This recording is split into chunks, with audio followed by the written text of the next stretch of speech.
Hey guys, Ryan Dossey, and in today's video, I want to walk you through a deal that we kind of messed up on, where you can learn from my mistakes instead of spending your own money to learn the same lessons. Let's dive right in.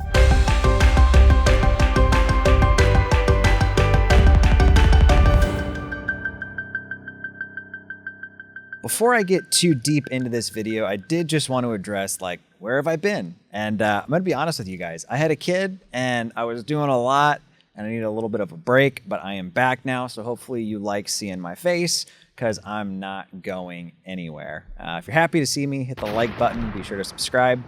Let's get into this video. So the particular deal that we're discussing today came through my Investor Carrot site. Spoke with the staff at Call Porter. They entered the info into my web form, which puts us into my CRM that we're looking at right here, which is Resimpli. Now, this was a property that we initially planned on wholesaling. You can see the numbers that we ran right here. We think it's worth $150,000. 75% rule has it at 113. Rehab of 40. Ideally, we wanted to get it for 63 and then turn around and wholesale it to somebody for a $10,000 fee, $73,000. Now, we got the property under contract at $63,000 after quite a bit of back and forth. MAO, if you're not familiar with that term right here, stands for max allowable offer, meaning the most that we're ever going to pay. Now, we don't just come out the gate right at that number. We do start below that. But that's kind of like what we're willing to go up to. So lots of back and forth.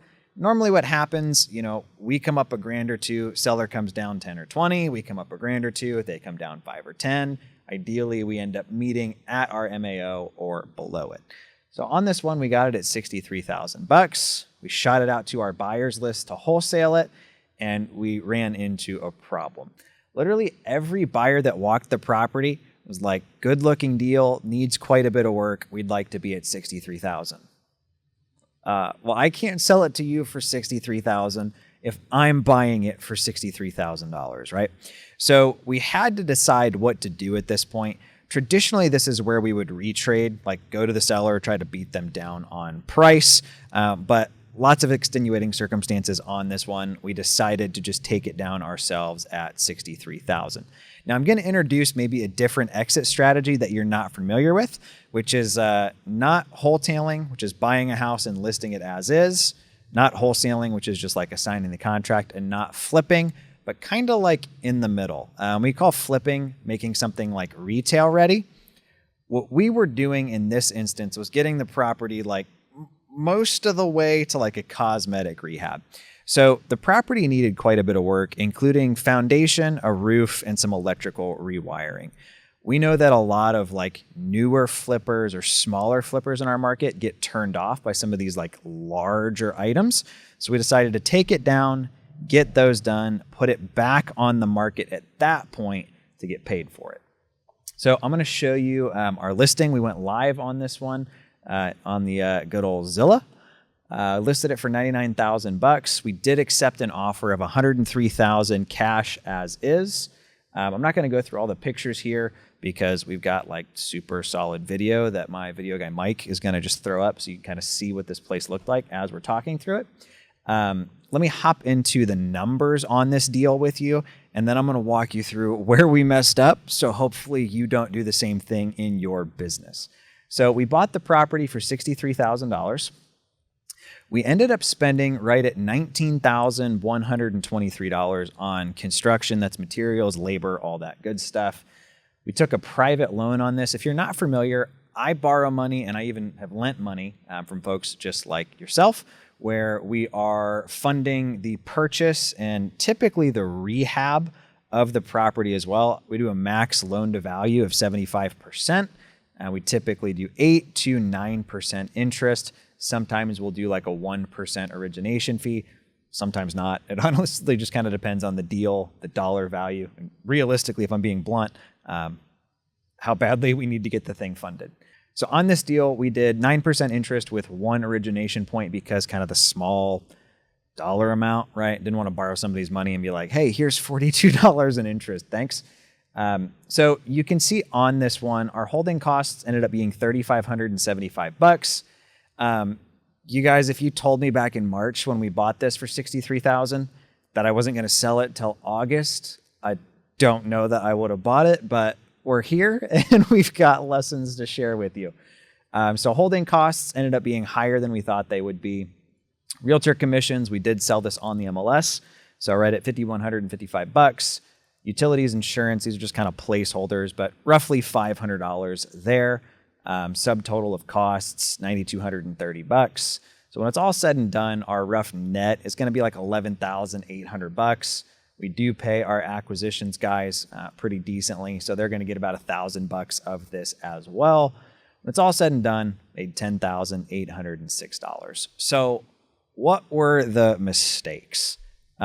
First one is make sure if you're using a project manager or a general contractor that this is somebody you trust who has a proven track record. So we actually had an employee in-house that was our project manager, as well as over some maintenance stuff, who's no longer with us, who ended up originally telling us, hey, this is, $12,000, $13,000 worth of work tops.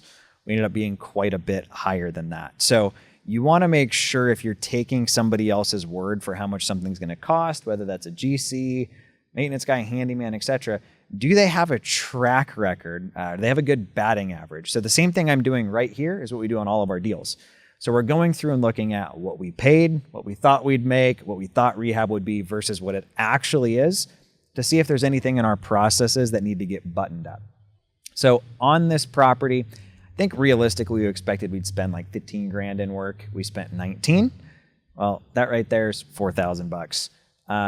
The second lesson, if you're dealing with like any sort of government permit type processes, we got a little hosed by, I don't want to get this video restricted, so I won't call it what it is, by the illness that happened the past couple years. So that really slowed down our county like doc processing. So most of our holding period was us waiting on county to give us the go-ahead to start work.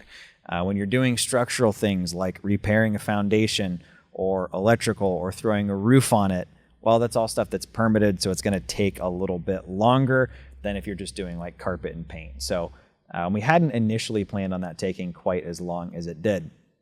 And the third one that I'm a little embarrassed to even admit happened. Now, granted, this was months ago, but we actually ended up finding out that a couple of the subs that bid the job never even went to look at it.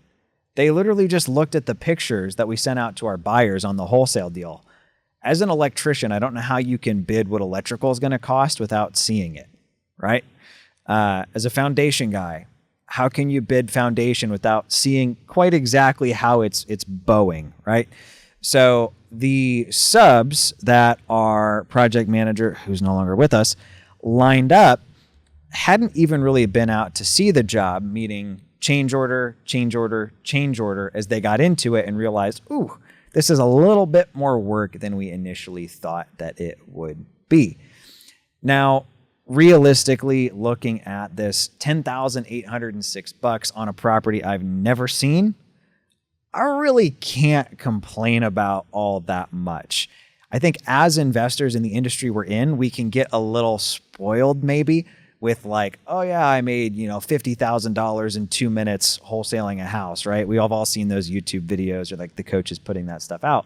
So it can be easy to like discount wins like this where, yeah, it took us 6 months. We made $11,000, but I never had to go there, right? I mean, that's pretty solid in my book. So don't discount the small wins. They all add up to the bottom line that you're looking at on your P&L.